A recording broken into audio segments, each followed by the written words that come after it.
Bienvenue à tous et ravi de vous retrouver sur les www.gms.sn pour vous présenter l'actualité de la semaine. Bienvenue à tous. À l'instar de la communauté internationale, la capitale du Sud a célébré ce 1er décembre la journée mondiale de lutte contre le sida, occasion saisie par l'Église universelle de Kandé pour organiser une marche de sensibilisation sur la maladie. L'Église universelle de Kandé joue sa partition dans la lutte contre le VIH-Sida. Plusieurs rues de la commune ont été sillonnées pour livrer le bon message.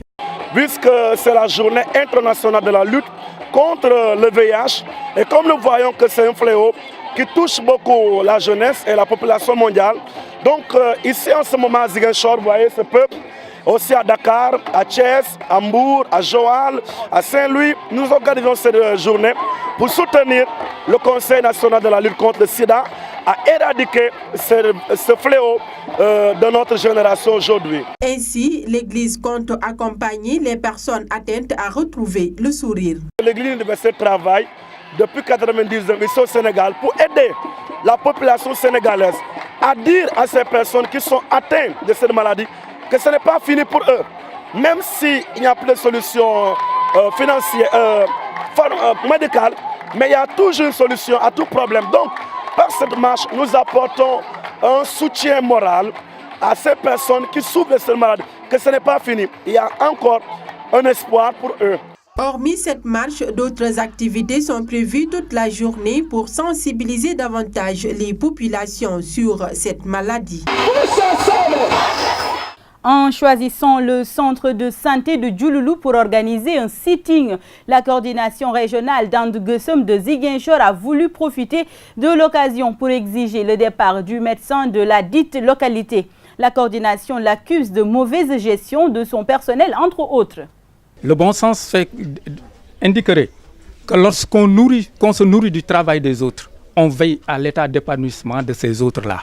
Mais l'idiotie pousserait à penser qu'on peut se départir impunément de ceux-là qui fournissent le travail qui vous nourrit. Et ici, le patron des lieux a cet art de croire que lui seul compte. Il est le centre narcissique, maladivement narcissique. Il pense qu'il n'y a que lui. Et que tout individu qui assume son droit, en fait, est contre lui. Partant de là, il menace les uns de ne pas renouveler leur contrat, comme si c'était lui qui signe les contrats. Il menace les autres de s'opposer à leur dépôt d'emploi, de demande d'emploi. Mais dans ces conditions, nous nous disons que c'est impossible qu'il y ait la paix dans ce district. C'est impossible qu'il y ait la paix dans la région. Dans la mesure où les camarades qui sont ici, nous ne les laisserons jamais se battre seuls. Ce qu'ils auront à mener comme bataille se fera à Bignona, se fera à Ziguinchor, se fera à Oussouye, se fera dans l'ensemble de la région. Donc l'intérêt de la région, c'est son départ.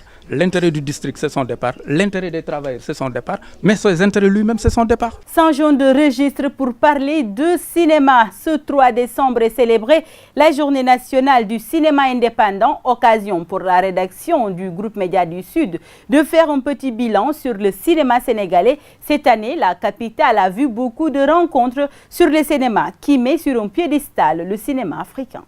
Le cinéma sénégalais, l'un des plus anciens et des plus vivants d'Afrique, s'illustre ce 3 décembre, célébrant la journée nationale du cinéma indépendant. Parmi ses représentants les plus connus, on peut citer les réalisateurs Djibril Diop, Mambéty et Ousmane Sembène, mais également Nafi Faye, réalisatrice de films documentaires. Cette année, la capitale sénégalaise a connu beaucoup d'avancées qui ont favorisé les rencontres cinématographiques internationales à Dakar. Le festival citoyen Ciné Droit Libre, qui a ouvert ses portes le 27 novembre dernier au 1er décembre 2018. Le thème choisi pour la 5e édition de cette rencontre culturelle est Justice, levez-vous, avec comme sous-thème la migration des jeunes. La plus récente a réuni les plus grands réalisateurs, producteurs, professeurs de cinéma et critiques d'art du Sénégal et d'ailleurs. 59 films provenant de 32 pays ont été présentés. Ce rendez-vous de cinéma annuel a été également un moment pour rendre hommage aux hommes du cinéma africain, notamment Sembène Ousmane, une introspection sur comment réclamer les droits citoyens avec la présence de la société civile et des membres de l'OFNAC, et enfin des concerts avec des artistes activistes. Pendant ce mois, la 6e édition des trophées francophones du cinéma se déroule à Saint-Louis du 20 novembre au 8 décembre 2018. Parlons politique à présent. La recomposition du paysage politique à Ziguinchor fait encore réagir certains acteurs. Les partisans d'Ousmane Sonko ont dans ce sens brisé le silence. Ils déplorent l'impertinence du choix du maire de Ziguinchor, non sans jeter le discrédit sur la candidature de Pierre Atepa Goudiaby. Ibrahima Badji, le coordonnateur de la section PASTEF Ziguinchor, que nous écoutons. En fait, Baldé, on l'aurait souhaité dans l'opposition. On l'aurait souhaité dans l'opposition pour que Kabeb maintienne une partie de ses militants. Et le départ vers la mouvance présidentielle, nous sommes certains que en fait, c'est une mouvance qui va exister jusqu'au soir du 24. Et après le 24, ce serait le PASTEF et le PASTEF qui va entrer en puissance au niveau de la présidence. C'est vrai que Baldé a quitté l'opposition pour aller rejoindre la mouvance présidentielle. Et c'est quand même regrettable. Nous avions pensé que ensemble avec Baldé dans l'opposition, on aurait pu quand même faire de très bons résultats. Et malheureusement, Baldé a rejoint le parti au pouvoir. Et nous pensons que quand même les Ziguinchorois sont quand même suffisamment mûrs pour en fait se rendre compte que en fait Baldé n'a pas pris le chemin qu'il fallait emprunter et qu'ils sont vraiment les bienvenus vers les autres partis de l'opposition, en l'occurrence le PASTEF qui est un parti qui quand même est en train de s'implanter à Ziguinchor et partout dans le pays. Et je dirais que ce sont vraiment les Ziguinchorois qui ont le PASTEF en cœur, puisque c'est eux qui viennent, qui appellent un peu partout pour que les gens partent les installer.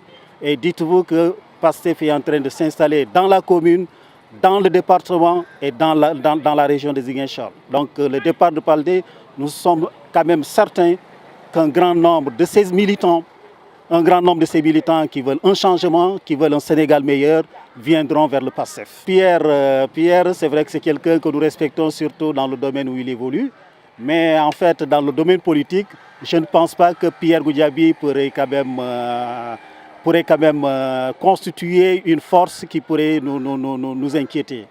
Et nous pensons plutôt que c'est quelqu'un qui vient perturber un tout petit peu par le message qu'il a lancé, et qu'à Ziguinchor, le parti qui s'installe solidement, c'est bien le PASTEF. Appel au relèvement de l'âge légal du mariage des filles de 16 ans à 18 ans au Sénégal. Des femmes députées ont porté ce plaidoyer à l'Assemblée nationale lors du vote du budget du ministère de la Femme, de la Famille et du Genre. À Ziguinchor, les avis sont partagés sur la question.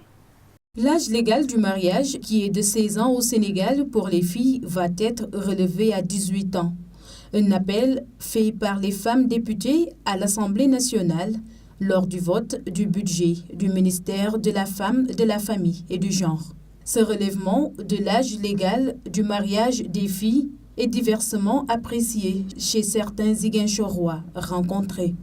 Je salue quand même, si on pense à ça, je salue. À 18 ans, c'est bien, mais 16 ans par rapport à d'autres cultures, je ne peux rien dire parce que c'est une femme. Pertinent peut-être un tout petit peu, parce que 16 ans et 18 ans, c'est vrai, il y a 2 ans de décalage. 16 ans presque égale 18 ans, pas totalement. Mais je pense que c'est un pas en avant par rapport au mariage précoce. Aussi que les gens encore reviennent à l'éducation des enfants. Parce que c'est ça qui est important. Ce n'est pas que tu te maries à 18 ans ou à 16 ans que tu n'as pas l'éducation. C'est des questions de culture. Donc si on est dans les questions de culture, c'est un peu compliqué de choisir les âges.